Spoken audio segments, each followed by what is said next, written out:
బొమ్మ వేయించాలమ్మా. అప్పుడే నీ కాపురం సుఖంగా సంతోషంగా. నేను కాపురం చేసే దేవుడితోనా? మా ఇంట్లోనే కదా.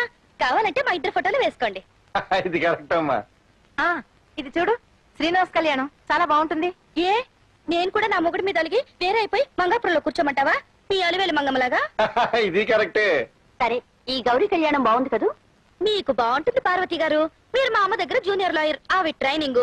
ఈ గౌరీ కళ్యాణం బొమ్మేస్తే పరమేశ్వరుడు నెత్తిన గంగెక్కినట్టు మా నందు నెత్తి మీద ఈ అంజలి ఎక్కేస్తుంది. తమాష్ కన్నానులే, నాకు నా నందు మీద నమ్మకం ఉంది. అంతకన్నా ఎక్కువగా అంజలి మీద గౌరవం ఉంది. పెళ్లింకా వారం కూడా లేదు, ఇంకెప్పుడు శుభలేఖలు పంపిస్తావు? అదంతా ఒట్టి ఫార్మాలిటీస్ అంజు. తెలిసిన వాళ్ళందరికీ అడ్రస్ రాసి పోస్ట్ చేస్తాం. రావాలనుకున్న వాళ్ళు వస్తారు, రాకపోయినా పెళ్ళాగదు.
నాకు నిద్ర వస్తుంది నందు.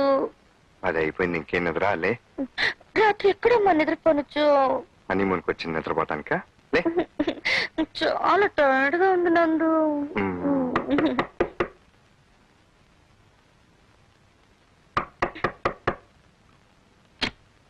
Good morning sir. Dobby sir, బట్టలు ఉన్నాయి సార్? ఉన్నాయి కానీ వేయటానికి లేవు. అదేమిటి సార్, అసలు 3 రోజుల నుంచి బట్టలు పెట్టలేదుగా? మేం మార్చుకుంటే కదయా నీకు వెయిట్ అనుకుంటాయి. వెళ్ళు.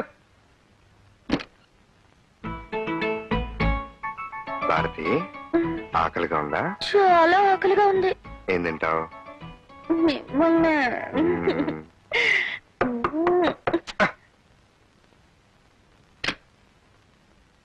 టిఫిన్ ఏమైనా కావాలా సార్? తింటున్నాను కదయ్యా. నేను ఇవ్వలేదు కదా సార్. నేను హైదరాబాద్ నుంచి తెచ్చుకున్నానయ్యా. వెళ్ళవయ్యా. ప్యాకెట్ అలవాటు ఉందా సార్? వెళ్ళవయ్యా నువ్వు. అబ్బా ఏంటి తోటి సార్? తొట్టాను ఎప్ప వెళ్ళే. బాత్రూమ్ క్లీన్ చేయాలి సార్. అయ్యా, రాత్రంతా లైట్లు వెలుగుతున్నాయి, పడుకునేటప్పుడు ఆర్పలేదు. పడుకుంటేనే కదా లైట్లు ఆర్పడానికి. వెళ్ళే. ఇట్రా. ఏం సార్? ఇదిగో ఈ 200 తీసుకుని నువ్వు ఇక్కడే కూర్చో. చెప్పేది శాంతి విని తర్వాత కూర్చోవయ్యా. సాయంత్రం వరకు ఎవరు తలుపు పట్టకుండా చూసుకో. అలా చూసుకున్నావు అనుకో, ఇంకో 200 రూపాయలు ఇస్తాను. అంత ముఖ్యమైన లోపల ఏం చదువుతున్నారు సార్? అబ్బా, పెద్ద ఆపరేషన్. కూర్చో. అమ్మయ్యా, ఇక సాయంత్రం వరకు గొడవ లేదు. నీ పని చెప్తాను.